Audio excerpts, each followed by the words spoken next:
Hey guys, welcome to the RAMZPAUL show. It is Thursday, December 5th. It's cold outside. I hope you guys are all having a great year. I can't believe the year's almost over. It's good to see all you guys. Kim, my friend from Finland. I got to go to Finland one day to meet you. I've been to Finland previously with Tina Vik, God rest her soul. But I love the country there, so I like to do that. Oh, by the way, speaking of, Tina Vik was part of my show Happy Homelands, and it's fun how the Happy Homelands, that was like my original stream with Tina Vik.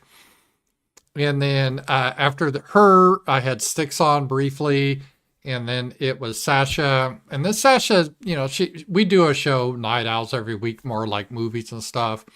So I've done my own regular streaming here, as you guys know, the Ramsey Paul show. But I don't know, it's like a couple weeks ago, I was just like, okay, I'm kind of in a rut. I just don't want to do the same thing over and over. And you always got to reinvent yourself, not just in streaming, but in life in general. I think you really need to do that. You just can't be doing the same thing over and over. And it can be tough if you're successful. And you see a lot of people, I guess I use the example of Madonna. She was a hot, sexy girl, like a virgin. And now she's 67 next year, right? It's getting a little ridiculous. So she needed to reinvent herself, but she never did. And it's hard when you're successful. But I was like, okay, I got to reinvent myself. So I want to do just for my own reason, because the reason I do these streams is because I like it. I really do. It's not hard for me to do. I enjoy talking politics. I talk politics in real life. And so it's easy for me to do, but it's got to be something I like to do. That's how I do it. I don't do polls or focus groups. Sorry, it has some popcorn. It's really good. Some Amish popcorn. If you ever get a chance, it's in Huntsville. Check it out. But I decided, okay, well, how do I want to do things different? And I started, well, one of the things I did is put the Ramsey Paul show at night at this time. And the reason for that is long term, because Sasha, once she moves in a couple of months, she works at night. So this actually makes a lot more sense than for me to prep during the day when she's still sleeping in. So it just makes more sense. So I put this in the evening. I still may do a show during the day or two. I haven't figured that out because some people like it during lunch, but that is what is happening. Richard said, I hope you don't give up your criticism of the upcoming Trump administration. No, the great thing is I'm independent. No one's funding me, so no one can tell me what to say. And while I support Trump, especially over the alternative, he does have a lot of big flaws. And I definitely, if he does something stupid, I'll bring that up. And so, yeah, I will do that. But getting back to what I was thinking, to do stuff. So I started the Ramsey Paul show at night. It's kind of fun this way. And then I even wanted to change the format. Instead of just going over all the news, I wanted to deep dive in like the top 4 or 5 stories. So I'm going to be doing that tonight. And then I thought, well, Night Owls, I want to keep as is because we just have a blast with that, Sasha and I. So that stays the same. Although the timing always kind of moves around based on when she's off work, but that's okay. But then I thought, well, I'd like to get Happy Homelands resurrected again. It'd be good to do something, maybe bring on guests. So as if you guys saw last night, I had resurrected Happy Homelands, and Alicia is my guest, a sweet lady, mother of, I think, 4 children. And she used to live in Japan. And I was impressed because I just asked her, hey, you want to do this? And she says, sure. I used to play D&D with her. That's how I found her. And I thought, you might be pretty good at this type of thing. So I sent her the topics like a day or two before, and boy, she put the research into them. She didn't half-ass it. She really worked hard at it. And so it was good. So I was really happy with the show last night, and she will be back on next Wednesday night. So guys, check that out. She had a lot of fun too. So we're having fun. So these are some of the changes. And on my roundtables, if you haven't checked those out, we do those every Sunday now. This week it's going to be Sunday at noon. Those are a blast. European people join at Sunday at noon, and I really like that. And then if you haven't, check me out on Substack. I've been writing essays every day, kind of like Z-Man does. I don't think I write as well as he does, but I write an essay every day. It's just a lot of fun. I like to write. And I've been back doing my short videos every day too. So I've been keeping really busy, but it's been a lot of fun. And this is a busy time of year. One of my real life friends named Dave, he lives in the Fort Smith area. They started a tradition. They have a really cool Christmas party every year. And his wife, she makes it real beautiful. Their house is decorated and they have great food. So we're going to that on Saturday. Yeah, so a lot of stuff happening, and it's a fun time of year. I got most of my shopping done or know what I'm going to get, so I feel good about that. But this is kind of where we are now in the schedule. So thank you guys for supporting me. And if you want to support me, I really do appreciate with a question or comment. There's a couple of ways to do it. There's YouTube has super chats. I really appreciate those. Rumble has something called rants, and I try to keep my eye on both. And then Stream Elements has a tip feature you can use. And then obviously Powerchats. Powerchats are a great one. Powerchats you can use day or night, and I will answer the question. And Sasha wanted me to remind you all, I haven't done this in a while. If you ever want to write me, I'm at Paul Ramsey. You can write Sasha. We share the same one. P.O. Box 8093, Fayetteville, Arkansas 72703. And Sasha, she has a business where she mails a lot, so she checks us frequently. So we check that a couple times a week. And we get Michael D. He's a person that watches my show. He's on the round table. He's in the Netherlands, I think. Yeah. And he's always sending really cool stuff like war magazines and horror magazines for Sasha, because Sasha's more into that. I like military stuff. So love to hear from you. It's always really cool to do that. All right. Well, I guess one of the things I want to get into here is this whole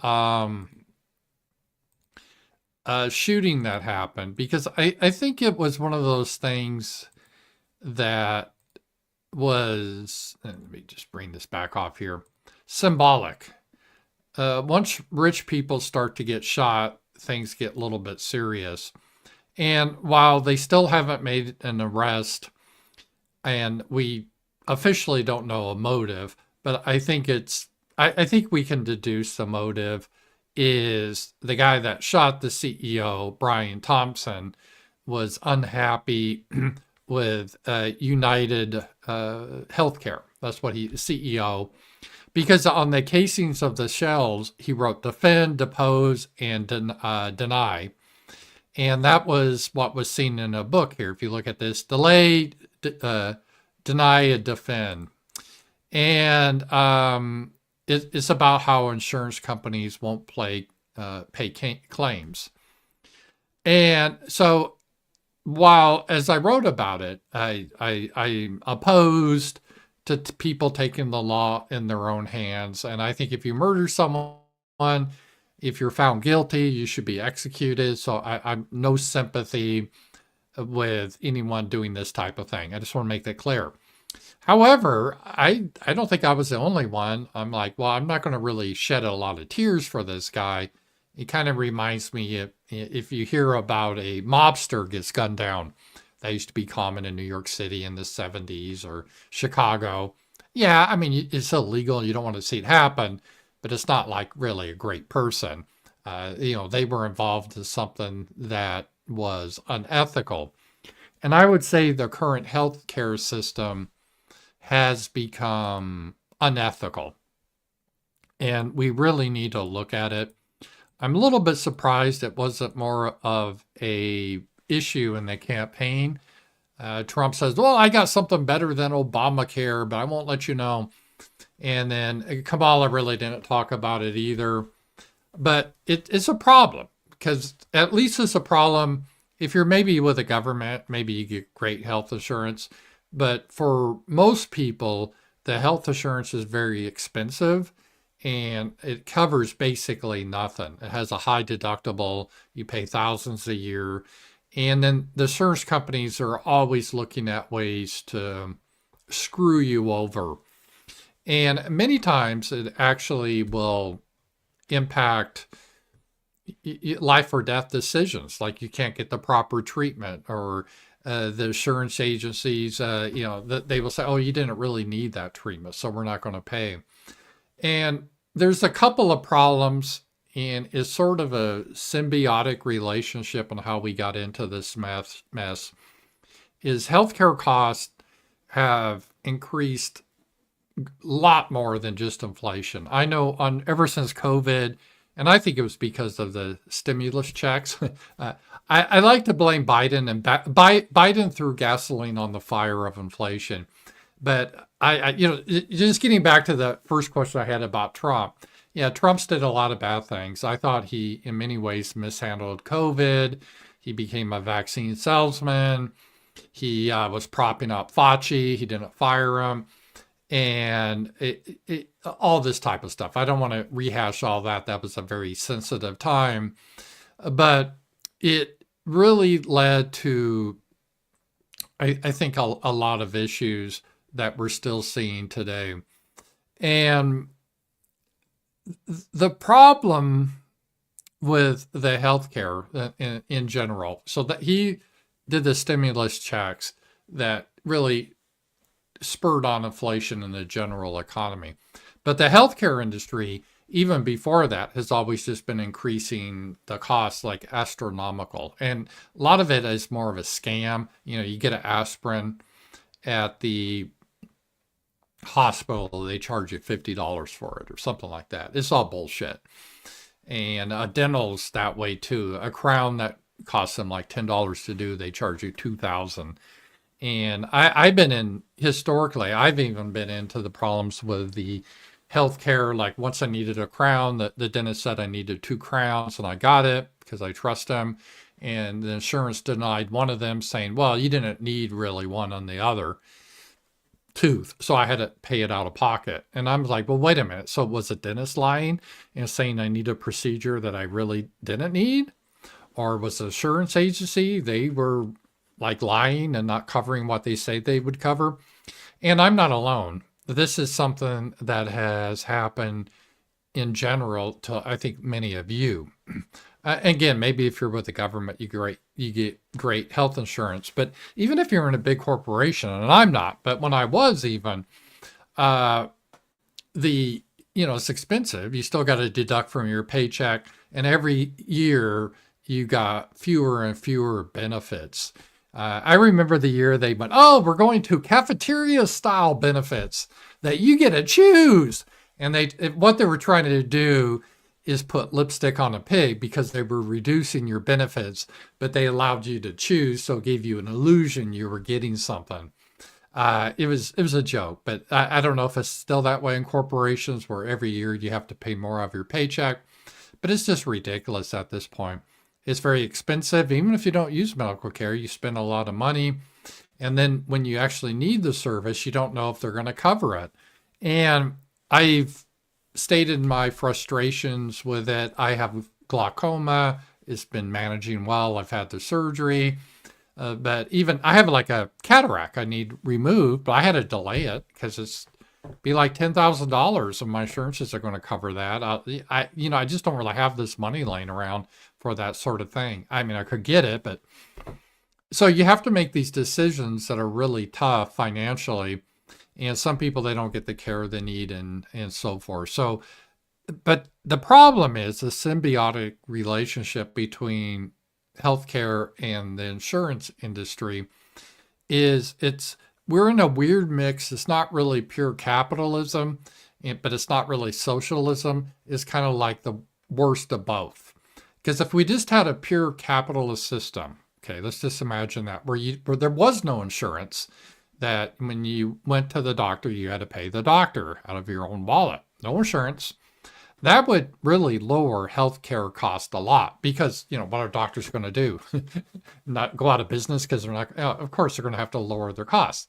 And that's why, like, veterinarians are relatively, although they're getting more expensive, but they're a lot more, they're cheaper than, real doctors. No offense to veterinarians, because, people don't have insurance. So what happened, and I think it was General Motors or the car companies did that after World War II.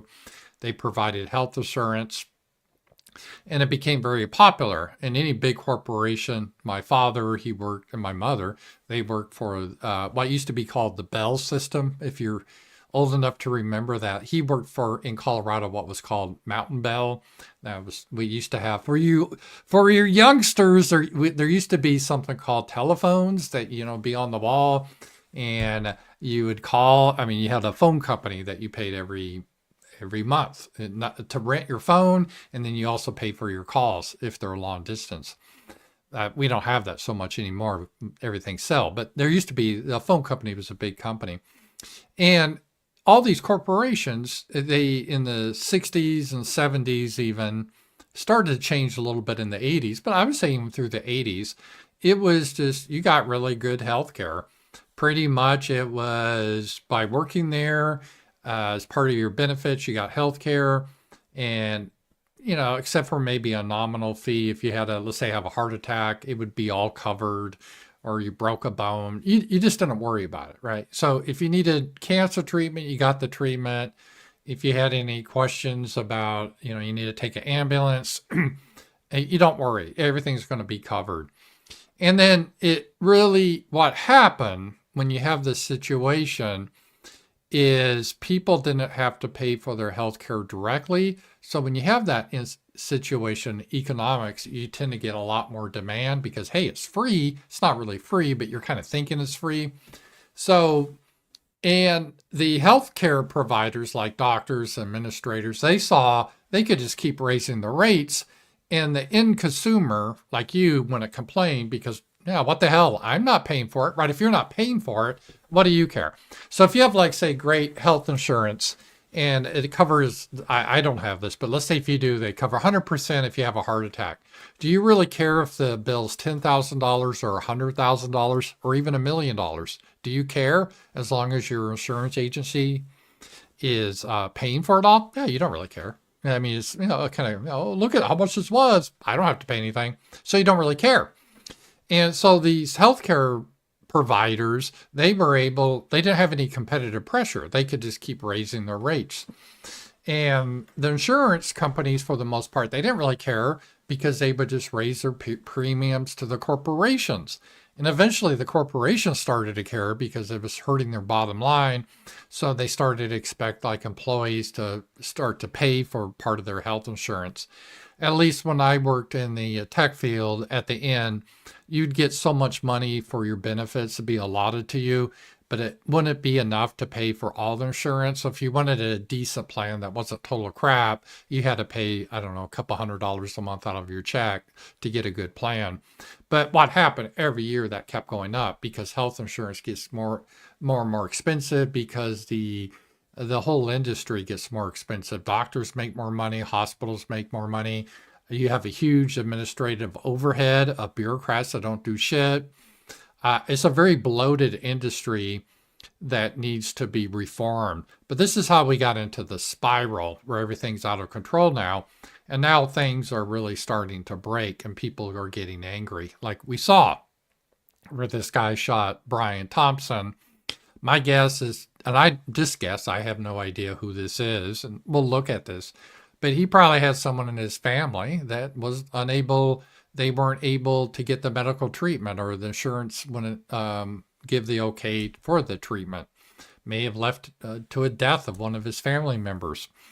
And so it gets really angry, and he takes it out at the insurance company because someone like Brian Thompson, he made $10 million a year. He lived in a mansion. He didn't give a shit about normal people. His job, and to be fair, this is his job, was to maximize the company's revenue or profit. And how do you do that? Well, you try to get more premiums in, and you try to discourage paying out the claims. So every time you deny a claim, it actually works out better for you because for your company because and it saves you money. And let's see here. Let me see if I can see this where this is here. And one of the things they had, I didn't have the graph here, but this United Healthcare, they were almost proud of. They denied about 1/3 of all their claims that they had. They denied the claims. And part of the reason how they did it is they have an AI tool that would basically, so you're not even talking to a human, it's just stupid AI denying your claims. And it really angers a lot of people. People pay a lot of money for this insurance, and then the insurance agency is always fighting you. Even I find this to be true, even if it's not a lot of money. I have glaucoma, I'm trying to go in, and I ask, well, how much is this going to be? And they said, it's just $100 copay, then you're good. I pay that, okay. And then I'm like, I get a bill for another $200. I'm like, what's this? You said it was all paid for. Oh, no, the insurance agency didn't cover something. Endless. And I don't know if you guys run into this, but it gets very frustrating what is happening here. So this is a problem in the industry, and the stuff that it does. Let me just show you another thing, and they backed off on this. Maybe the shooting got some people's attention. Breaking Blue Cross and Blue Shields calls off the decision to cap anesthesia for surgical patients. This was incredible. What they were trying to do, Blue Cross, was they would say, okay, let's say if you go into a procedure, let's say a colonoscopy. I had that this year. And it's not a really hard procedure. You're only out for like, let's say 30. I don't even know if you're out for 30 minutes, but let's say 30 minutes you're under anesthesia while they do the procedure. And so what the insurance company will do is say, okay, we're only going to pay for 30 minutes. If the doctor should exceed that, we're not going to pay for it. But there could be legitimate reasons why the doctor needs to exceed that time, because maybe he sees something that could be wrong and they need to investigate. But now, if they do that, then you're on the hook for the whole bill, which is probably got thousands of dollars. And so what it does, it really discourages people or doctors from doing their job to provide good health care, and because the insurance companies putting pressure on them. And Blue Cross, they backed off on that recently because of all the controversy that happened. Maybe they don't want to end up in the same fate. I'd imagine a lot of these CEOs of these insurance companies are worried. And I disavow, this isn't a good thing to do. But when you start to screw with people, their livelihoods, and destroy their lives, these people sometimes, thankfully, most people don't get to this point, but some people are like, I don't really care. This asshole, he gets $10 million a year. He put in AI to cut off my claims. My mother died because she couldn't get proper treatment. Well, I am going to take this asshole down. I don't care if I die, he is going down. And if someone is very adamant of doing that, even if you have a bodyguard, unless you're president of the United States, have a huge team, you could probably get in and get anyone. This guy got him, right? He just figured out where he's going to a conference and staked out the hotel. It's not that hard. It really isn't to take out someone.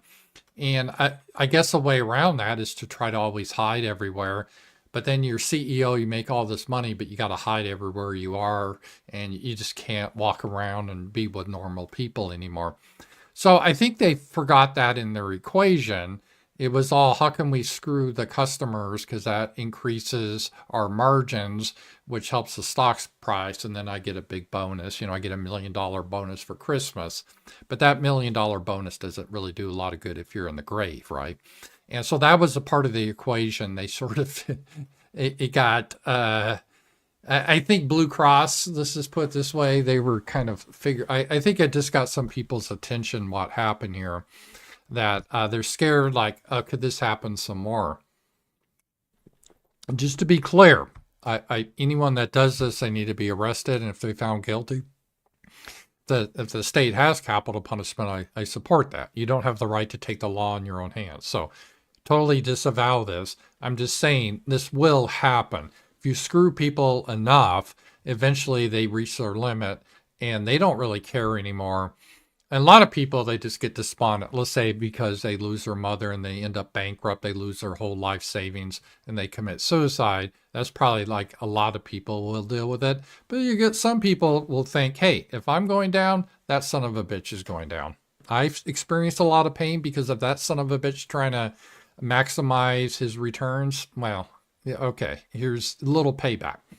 And so this has really changed the whole conversation of a lot of things that is happening here. And as I said, Blue Cross, I have to think it's somewhat, there is somewhat of a correlation there.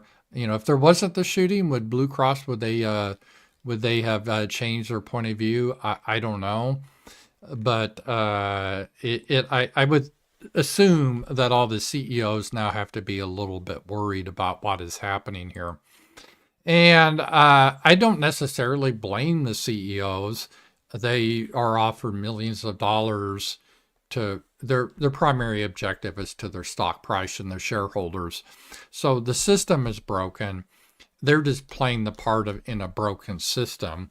And I'm sure Brian Thompson may have been a nice guy personally, but he was part of the system that actually destroyed. I mean, how many people did Brian Thompson indirectly kill based on trying to maximize stock value? I don't know, thousands. So yeah, when you go down that road, it gets really tricky there. And they released a photo of the assailant and or this suspect or person of interest. Okay, so I'm saying I'm always do that qualification. I'm not saying this is a guy. The police said this is a person of the alleged, right? And there's two photos here. There's been some debate. Is this the same guy? I don't know. I'm not really good with faces, but it does kind of look similar. I know one photo's darker and he's not smiling. And but this was supposed to be him. And you think if they have his face now, they would have him. But as of right now, I don't think they've made an arrest. And this guy, it was well thought out. I know a lot of people, oh, he did all this wrong, that wrong. Well, you know, he knew where the guy was going to be. He didn't panic. He was very methodical. He had a bike. And he got the job done. He killed the guy and he initially at least got away. That's more than most people could do. So we'll see. Maybe this will be like a DB Cooper. Remember that guy that hijacked the plane they never caught? Be interesting if they will ever catch this guy. I would assume because of his just seeing him that they would get that and arrest him. But he was probably of the point he doesn't really care at this point. You know, he's just trying to. This was personal, I believe, for that guy. Elon Musk kind of brought this up. Shouldn't the American people be getting their money's worth? The U.S. has the highest healthcare administrative costs per capita compared to other countries. And again, we shouldn't have this high of administration cost. We have the same problem in our school system. And part of the problem is there's no market pressure to keep this under control because the hospitals don't care because they don't bill you directly. They bill the insurance company. Insurance companies, they don't care. They just, pass the premiums on to you or the corporations. So it's a problem. And Bernie Sanders jumped in saying, hey, we need Medicare for all to eliminate this problem. And it's a difficult issue, but if we're going to have partly socialized medicine anyway, like if you're in the army, you get it for free, or the government, we might as well just do it all the way. I don't really like it, and I would like to see a system, because the problem with socialized medicine, it costs a lot, so your taxes go up. And then there's problems of abuse that people just may use this, because if they think the service is free, They're going to keep using this over and over when they don't need to. But as I said, we're already in that situation already, right? So if you're an illegal alien and little Juan has a runny nose, you take him to the emergency room. You don't need to for a runny nose, but you do anyway, because what the hell is free?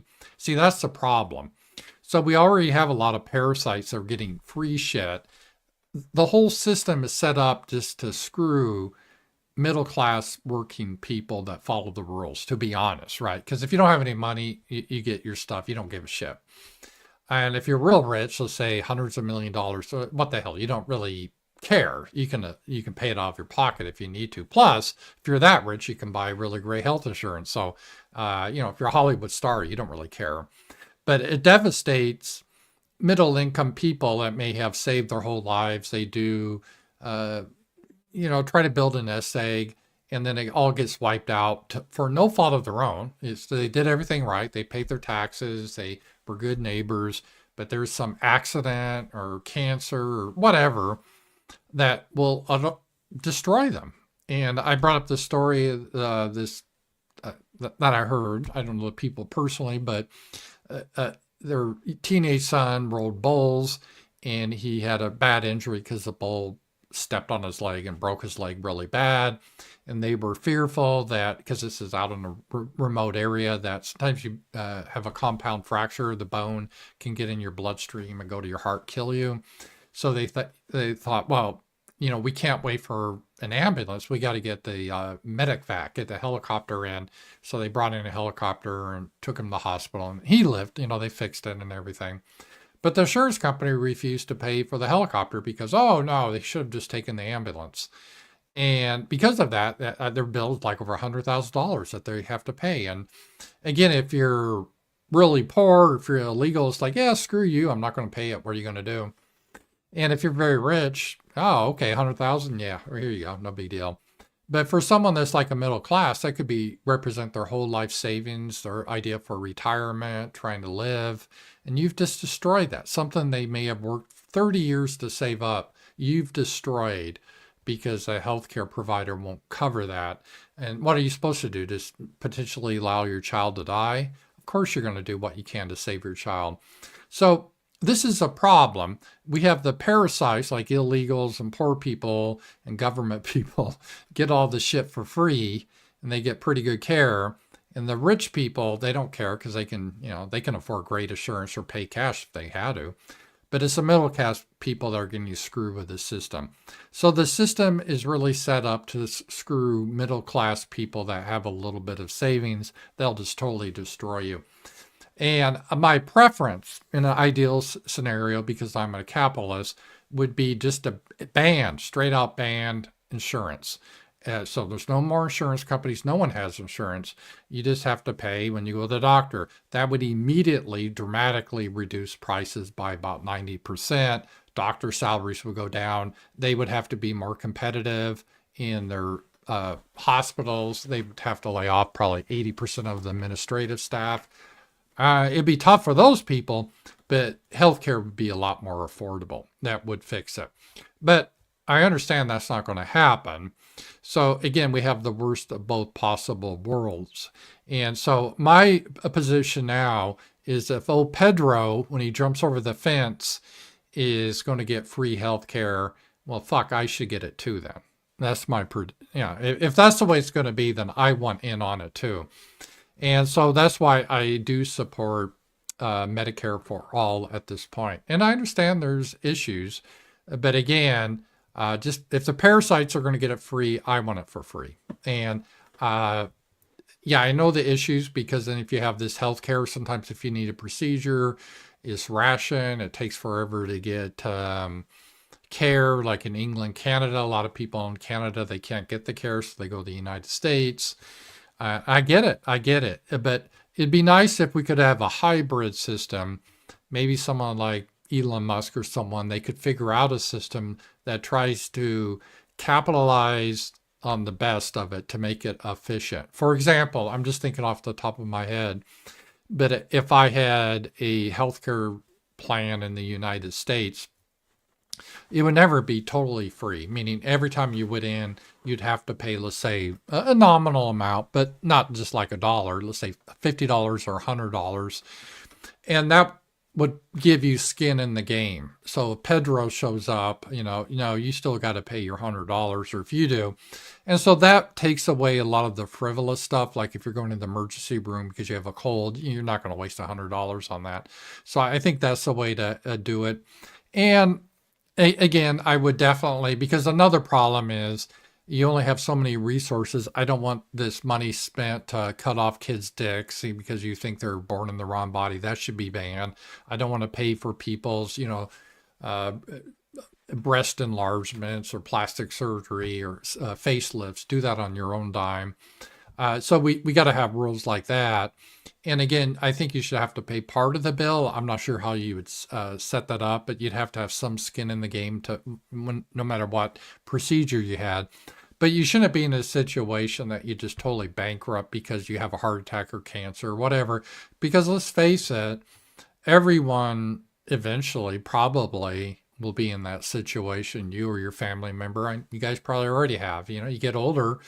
Death can be expensive no matter what it is because they got to take in the ambulance. Even if you die suddenly, they have to take in the ambulance and all that. There's all those expenses. And most people don't die suddenly. They go through a period of time where, you have multiple end of life stuff. That happens all the time. It happened with Sasha's dad. It happened with my dad. It's one of those things you get in your 80s and you have multiple things go wrong. You have a heart go wrong, and you have maybe a stroke, and then my dad went through some of that too at the very end, and it just piles up the bill. So that sort of stuff shouldn't be, because people aren't trying to scam that should be covered. So I would like to see something happen like that. I think it needs to, this whole shooting kind of illustrates how everything is just not really working with the healthcare system in the United States. We're kind of getting the worst of both worlds. I mean, again, it's a good system if you're having, if like you have a good government job or something, they're paying it all for you. But for most people, it's not a really good deal anymore. So, yeah, that is something to look into. And I have one more thing about this. We had let me see if we could share this, just a video. This guy thinks they're close to catch the guy, so let's see this here. Responsible for killing United Healthcare CEO Brian Thompson. New photos of the suspect released as investigators say he was lying in wait before shooting the CEO from behind. And now new evidence from the crime scene may reveal a possible motive. Retired NYPD Detective Pat Brosnan is with us. Thanks for being here, Pat. Good to have you on, but under horrible circumstances. First off, what have you been able to conclude from the facts in this case so far? Well, first of all, Sandra, good afternoon. This is a fascinating case to the extent that there's so many unusual elements relative to a murder in Midtown. And the fact is that this supports the ubiquitous nature of all the cameras, the 18,000 cameras that the city put into play in 2011, the domain awareness system. And that's really going to be the key to this. And now that his face is available, I think arrest will be imminent for certain. Yeah, we have it up on the screen right here. Do you think they're going to find this guy? Part of the evidence that we know we have is the shell casings, right? That he did leave words on them. Are you able to draw any conclusions from that? Was this someone that was setting out to obviously send a message, but words on the shell casings, have you seen that before?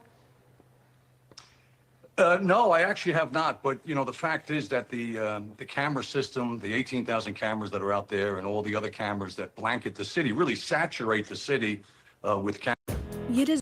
All right. Well, I'm not going to watch an ad here. But, yeah, you would think they were going to get him, but who knows? This is pretty crazy. Hey, I got a power chat. Louis Barrow, thank you. I knew it wasn't diversity that killed the CEO when I saw the planning and forethought that went into it. Yeah, it was a, let me just copy this over. This is Louis. Yeah, I knew that too. It was a fairly sophisticated, and a lot of people, I don't, what amazed me is how calm and collected this guy appeared to be. and how he may have made mistakes and stuff. But I don't know if I could kill someone like that in cold blood. First of all, I'd hope, I wouldn't do something like that. But if I had to, I think I'd be really nervous. But he seemed to be very calm, and, he shot him a couple times and just walked over slowly. A witness ran by. He didn't try to kill anyone else. His getaway was a bike, which is pretty ingenious. It's easier to get away in Midtown Manhattan. You don't want a car with tags. And he was covered up pretty well. I guess he had some bad OPSEC when he showed his face in that one place. But, he did the shooting and he got away. There was some planning. He figured out where the CEO would be. And so it was an assassination attempt, or not attempt. He did assassinate the guy. It wasn't a random robbery. It wasn't a robbery gone bad, like Seth Rich. Seth Rich was very similar to this, but they called that a robbery gone bad, even though he wasn't robbed. But with Seth Rich, they're like, no need to investigate. With all these Clinton people, that's like when they lived in Arkansas. You'd be like, this guy just committed suicide, 2 shots in the back of the head. That happens. So that was Seth Rich, but this guy they're looking into because he's really well connected, and he gave a lot of money to the Democrats and so forth. So, and because that's another problem with our system of the healthcare, is these insurance companies that get a lot of money and they give bribes to people in Congress. You call it what you want, but they don't call it a bribe, campaign contribution. So the whole system's corrupt.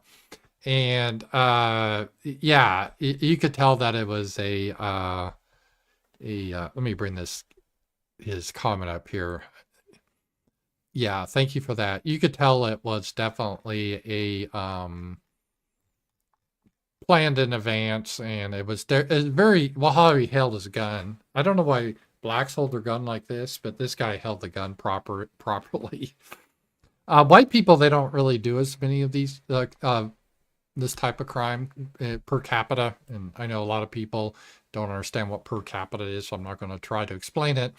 But when white people do stuff, it's usually very deadly. And it's interesting when you see like shooters, let's say mass shooters, when it is a white guy, and again, white guys do it less than other groups do it. But when they do it, they have a higher fatality count. I mean, they killed more people. Whereas, let's say a gangbanger at a party because they get mad, talk some shit or whatever, they just randomly shoot, and usually they don't kill many people. So white guys tend to be a lot more deadly when they shoot. So yeah, I knew it was that too. Dolph Edelman, medical situation a while ago at hospitals because I wasn't emergency, even though I was in agony. I had to wait behind illegals with minor things and rich women who thought a sprained wrist was an issue. Yeah, that it is horrible. And if we devised a new system, Medicare for all or whatever you want to call it, we need certain controls. Well, number one, illegals shouldn't get medical care. They need to be arrested and sent out of the country. So that shouldn't be an issue anyway. But even poor people, there needs to be a triage that if you're coming in with something bullshit, someone that like you that's in severe pain needs to go first. And they need to have skin in the game. Maybe it's based on your income, but everyone should have to pay. So it shouldn't ever be totally free. And that would reduce this kind of ridiculous thing. So I'm sorry you had to go through that. Dan Davis, good luck getting that guy back from Moscow or Tel Aviv. There was some rumors. Was this guy a professional hitman? I don't know. Just as a disclaimer. But I think it's probably someone that was very unhappy. He had the health care from United Health, and a family member was denied some treatment. I'm guessing, but it looks like that's what it was, just based on how he wrote things.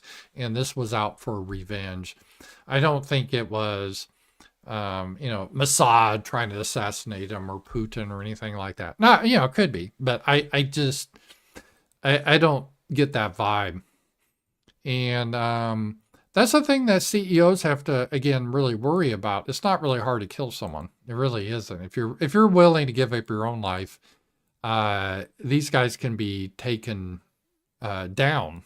you know, and if you're very wealthy, you got to kind of consider that. And again, that's why these claims shouldn't be denied by AI. That's obscene. I think if these organizations had any common sense or compassion, they would look at a case by case basis and yeah, try to cut out abuse. But there's legitimate claims people have that maybe they had to be under surgery longer than expected. But they don't do that. And so you get what you get. And that is a sad situation. So, but yeah, I could be wrong, but I don't think it's a like a contract killing or something like that, or a foreign killing. But who knows? You know, I don't know. They haven't caught the guy yet, though, and you think people have come. Usually, there's a show on TV called The First 24 Hours, and if they don't usually catch a person within the first 24 hours, the person has a good chance of getting away. And this case is a little different because the guy was very rich and he's connected, so the police take it seriously. You know, the usual gangbangers every weekend in Chicago, there's always murders. I don't think they really care to solve those for the most part. But this one, they're going to put a lot of priority on trying to solve. But, you know, the longer it goes, the more of a chance maybe he did have an escape plan or something. I don't know. I don't know how sophisticated he was or put out false leads or, you know, people tend to screw up though. Even if you think you have it planned out, sometimes you make mistakes and, like this guy did. But again, maybe he didn't really care that much. You know, he just wanted to, get the point across. So I think this is going to drive more of a discussion about the medical situation in this country that really needs to be looked at. The whole insurance, the medical care, the outrageous cost, way too much overhead, administrators. We need to have more ways to kind of pare that down. People are getting paid. I think probably administrators get paid. Doctors probably get paid too much. So do nurses. That needs to be brought in line. So there's a lot of things here that have to happen. Because they all point, the insurance companies, they blame the doctors. Doctors blame the insurance companies. That's the game they always play. So let's see here.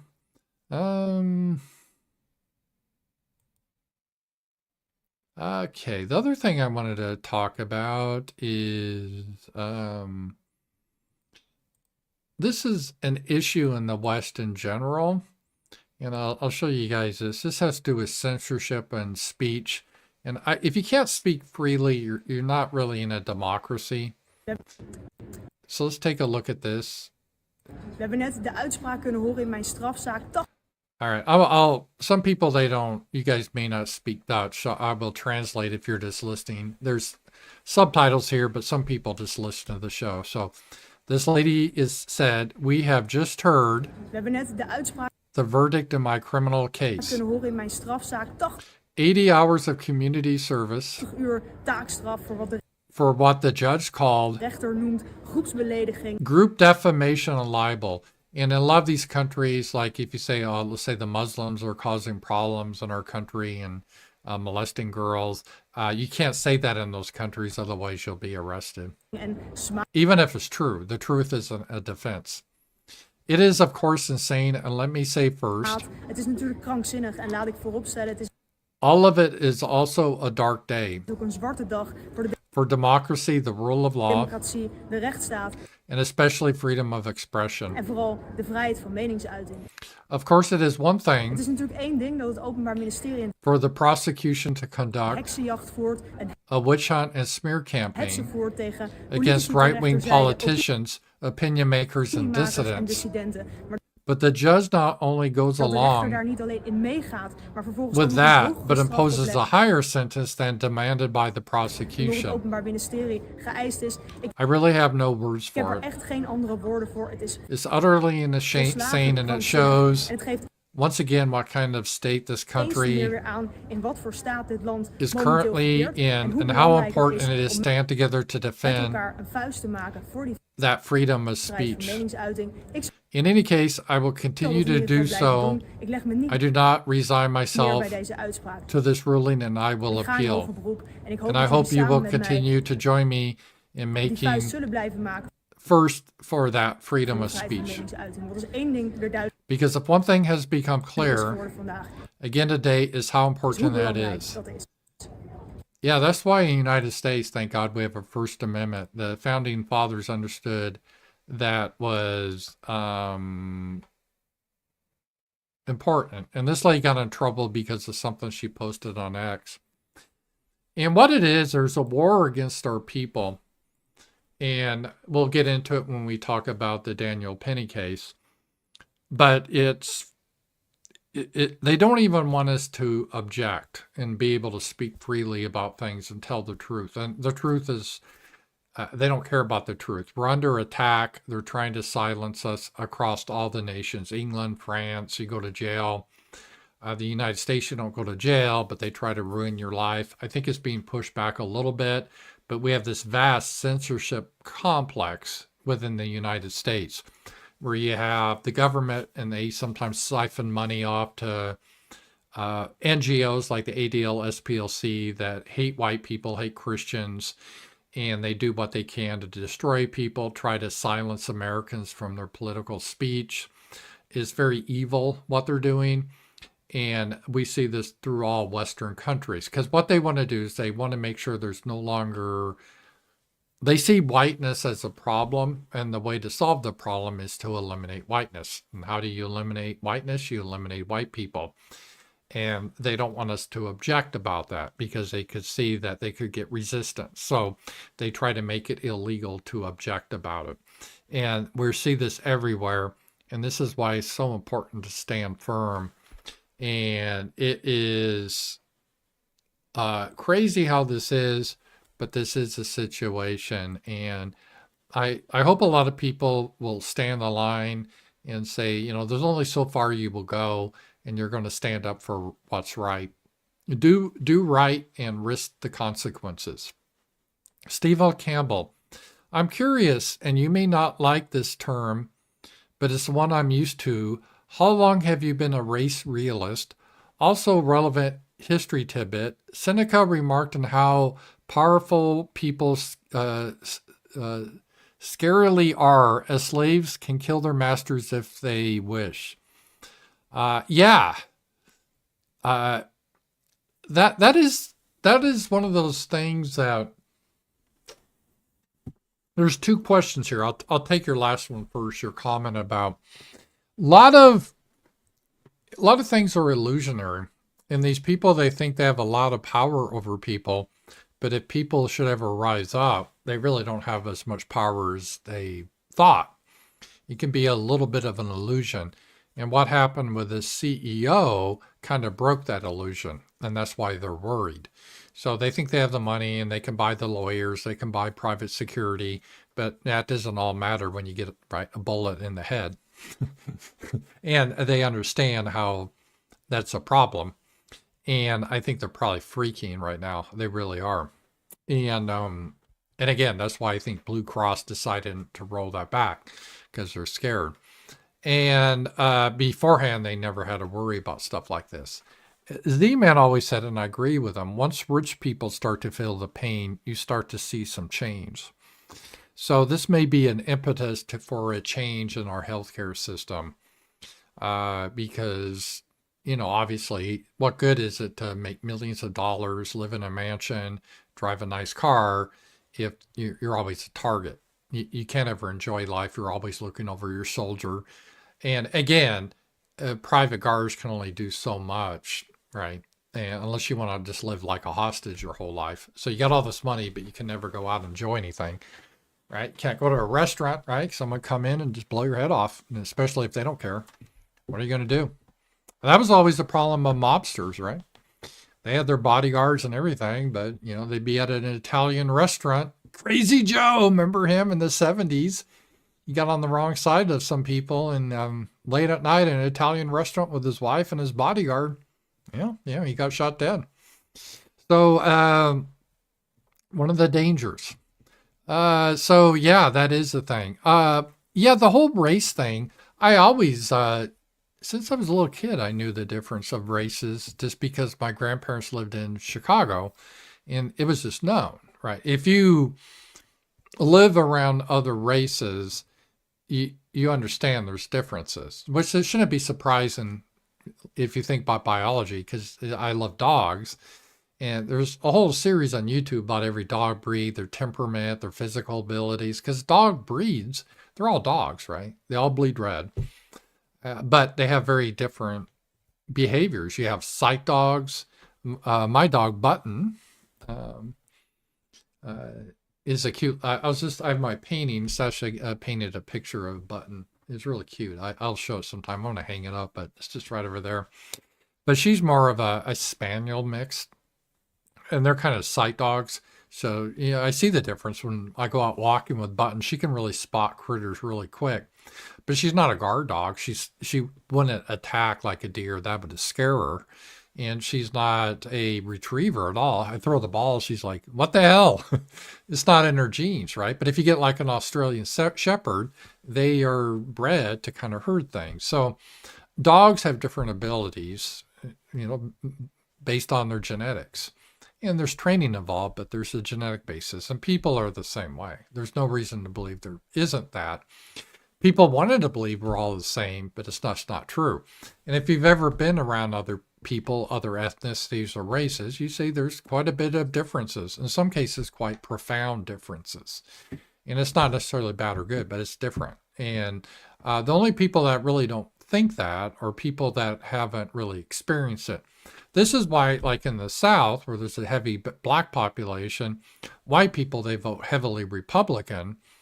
So they're red states, even though they're heavy black population, and because they understand racial differences despite what the media shows it, because they live it. Whereas if you're in like an all white area like Vermont, they understand race, and we're all ignorant, but they never lived around black people. They've never really seen them in a day-to-day basis, for example. You used to see that with Europe. They'd always lecture us about that when they never experienced it. They just, what they saw on Hollywood. So people that never experience it, they had the gall to call people that experienced it every day as being ignorant. It's like, no, I don't think we're the ignorant people. So it starts early, and then my grandparents were in South Chicago, in that area. And even back then in the 70s, South Chicago, it was just known when it get hot, they'd be drinking on the porch steps. They'd be shooting each other up. And, it's just, and we see that behavior. So, yeah. So I don't know. I think it's always been in my life. I did get some more red pilled on some other topics later after I started to do YouTube videos about other groups. But I always knew all the races aren't the same because I've been exposed to it. And I've never seen anything in real life that has made me even question that. The Canadian system worked fine until they turned the country into India. That's one of the things I heard. It's sort of like, the Nordic states, they had a version of socialism that, it wasn't a hellhole. It worked okay with them. But you can't have a system when you import the whole world. And that will be, see, that's another problem. We can't have like a Medicare for all if they're going to pay for castrating kids because they think they're whatever, and all this other bullshit. And then everyone that comes in, give them free health care. But the problem is we already give it to them. That's the problem, right? So there's two different, in my opinion, we have the worst option in the world right now because the middle class gets screwed. I would love to have pure freedom and just capitalism, and you would cure a lot of the problems, but that's not going to happen. And so if we're not going to have that, I don't want to constantly get screwed, or normal people get screwed, right? So yeah, there's going to have to be some tough talk on that. But the current system just doesn't work. Yeah, that is for sure. And people are getting very frustrated with this. And I don't know how much Sasha and I paid in medical bills this year. Thousands, probably close to $10,000. So it's just crazy, right? And we have insurance. It's just really, really, really crazy stuff, right? And it, affects your life. Like I need a cataract removed, but I can't afford it yet. It's stuff like that just happens. All right. Let's see what else here. And speaking of which, we can't have. And so this is a problem that if we did have a Medicare for all, we need to get rid of this. But see, we're doing this already. So this guy, he's a mail bomber and serial rapist, David Cassidy, is beginning a sex change operation that you guys are paying for. So like a kid that is injured riding a bull, his parents, they lose their life savings because they took a helicopter instead of the ambulance. But this piece of shit, we're paying for a sex change operation. Now, a couple of things that shouldn't happen right here. Mail bomber and serial rapist, well, I would give him a life change operation. It's called go to the grave. So he wouldn't be alive, so we want to have that issue. And sex change operations would be banned, period. I don't care if you're an adult, I would ban this. So this shouldn't be an issue. But this is an example of how screwed up the system is. People that pay by the rules get screwed. Someone that goes around, rapes women, and sets off mail bombs gets this free Frankenstein treatment. But everything is wrong here. Remember that? It probably cost Kamala the presidency because she couldn't even say that illegals that come over, we should have to pay for their sex change operations. She couldn't say, no, that's just crazy. And people are like, what the hell? And so we got to get rid of that. So there's a lot of stuff that has to happen. And it is really, really horrible what has happened. Let's see here. The other thing I want to talk about, I'm not going to, I listened to this whole interview, and I do like Megyn Kelly. Sasha kind of got me into her. Because remember, she used to fight with Trump, but now she's a Trump fan. And she does pretty good interviews, really. And so I would recommend, if you haven't, check her out. She does pretty good stuff. And let's just take a look here.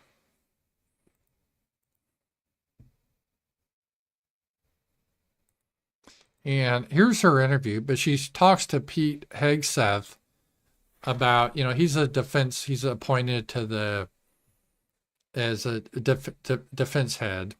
And there's been a lot of pushback on him. Basically, there's 3 areas, but the main one is supposedly, there was a story when, is 2017, I think it was. He was at a conference with his wife and this other lady. She was married too and had kids. And they were at a hotel, and she was like his handler to, help him around. I don't know. I wish I was that big. I had a handler. I need a handler. But she guided him around, and they ended up in a hotel room and they had sex. She later claimed it was rape, but then they kind of backed off on that. It wasn't rape, it was consensual. And he admits he did that. So Pete has an issue where he's been married 3 times, and in each of the 3 marriages, he's cheated on women. And, it happens. I'm not throwing stones, but he has done that. And the other accusation was he's a drinker, and he has a drinking problem. And he didn't deny he does drink, but he said he never had a problem with it. So those are the big accusations against him. Again, so many people do drink, and he was on Fox News, and he seemed to be able to do his shows without issue.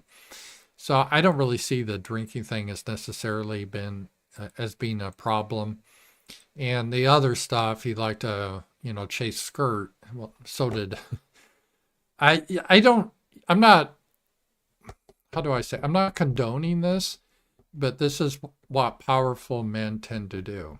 There's exceptions, but I would say most powerful men do, like Bill Clinton, JFK. Boy, he had a lot of mistresses. RFK Jr. had mistresses. You can go down Donald Trump. And I'm not saying that makes it okay, but that's what happens. And now he says he's found Jesus, which maybe. And he said he's not going to do that anymore. And that his current wife he did cheat on, but they're still together. So that's their business. I guess I kind of look at kind of what Lincoln said about Grant. Grant was an alcoholic, but he was a general who could fight. So Lincoln put up with it.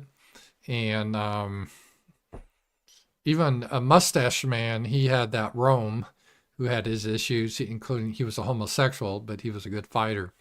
Sometimes you have the personal side and you have what you need to do. And the character is important, but at the same time, if he's head of the Defense Department, is it really the issue that he's been with different women or he's drank some? I don't know. So you can listen to that. They're trying to Kavanaugh him or something kind of like that. I don't think the guy lived the most moral life, but again, the position, I don't know if that you expect that or not, but that's the whole thing with Pete Hegseth. I'm not sure if I totally trust him. He kind of seems a little shifty in some of this, but that's how it is. All right, let's take a look at some more of this cult thing. And it's really sad how I do think we have a responsibility to the kind of the dumb people among us to kind of take things down. And here's an example. And this lady, obviously she's pretty stupid, but let's listen to her. Texted my best friend of 14 years. Literally half of my life. I'm 28. She's had a rough life for being only 28. I thought she was 38 here. She needs to lose a few pounds, number one. And I asked them who they voted for. They said Donald Trump. And they said, I'm assuming you voted the opposite. And I said, yes. And then my friend texted me and said, will you still be my friend?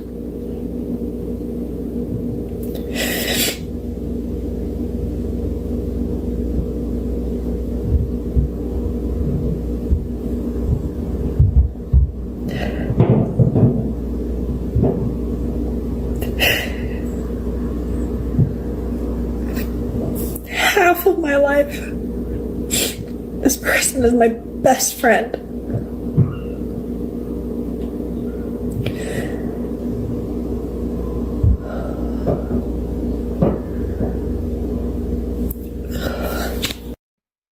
All right. And part of this, I think, is real. I'm always skeptical because of monetization. A lot of women, if they're attractive, they show their tits. She's not that attractive, so they get on camera and they blubber for views, cry like a little bitch. I don't know. But some of these people I think are genuine. And if you have best friends with someone, just because they voted for someone different, who cares? I mean, really, it's so bizarre because when I was at college or even other times, people may vote Democrat or have a different opinion than me. And then I guess guys at least used to, it wasn't that big of a deal. If someone disagreed with you, you could debate them hard, but then you still get a beer with them afterwards and you don't worry about it. But these women like her, and it's mostly women, they don't have much agency, and they get into this behavior is a cult. It's not just reason anymore. It's like a cult where you can't be exposed to other people. And sadly, you've seen this now, this change. and it's mostly on the left. They've done surveys. Not many people on the right care. Like if you voted for Kamala, I'm like, hey, you're dumb shit, but whatever. So I'm not going to lose friendship over it. But on the left, they have like, oh, if someone even in your family voted the wrong way, you need to cut them out of your life because they're toxic. And you can't even hang around them because they could rub off on you. And again, that's exactly what a cult does. Like Jim Jones, they try to get isolated. They need to be away from the other people. And these people have just got into this crazy cult. And it's not healthy. And someone like her, she doesn't have much agency. And she probably believes, oh, Trump's literally Hitler. And she starts to cry because she can't think very well. But we have sort of a responsibility for the dumb people among us. I mean, she could probably make babies and do okay that way. She's never going to have a deep thought, but that's okay. We have a responsibility, though, of being able to manage people like this. She should never vote. And in another situation, she'd just be happy about the whole thing. So it's just sad what has really happened there. And it's gone really, really crazy about that. Losing friendships because of that is just despicable. Lewis, today I heard a movie is starting this weekend about The Order and Bob Matthews. Yeah. Didn't they already do a movie on that? And again, I don't really, if you guys don't know what that was, I believe this, the Order was, they were kind of a white nationalist or whatever you call them gang in the 80s. And I just knew of them because there was a Jewish radio host in Denver they assassinating. Speaking of assassinations, they were the Order. And they were trying to start, I guess, a race war or something. Accelerationists. They were, why don't we do something? And it all ended in disaster. Didn't help white people at all. In fact, it helped all the opponents of our people. So, yeah, stuff like those people are kind of dumb. I doubt I would watch that, but thank you for that. That should be interesting. The Order and Bob Matthews, yeah. And again, that was kind of before my time, so to speak. I wasn't into that sort of thing at all, so I just kind of heard about it on the edges. So thank you for that. And let me see here. I want to make sure I got everything here. And let's see here. I think I'll just kind of wrap up. Those were the topics I wanted to talk about today. And again, these shows now, I want to do 4 or 5 topics and kind of drill in. I find that a little bit more interesting. And tomorrow, Night Owls. And I'll probably do an essay and do a video tomorrow too. We'll see about that. And then Sunday we have our roundtable. So I hope we do Night Owls tomorrow. I'll have to check with Sasha if she wants to do that. We got stuff to do on Saturday too. So maybe we will after she gets off of work. But guys, it's been a lot of fun. It's great to have you guys here. It's good to see you all. And I will talk to you guys later. Bye-bye.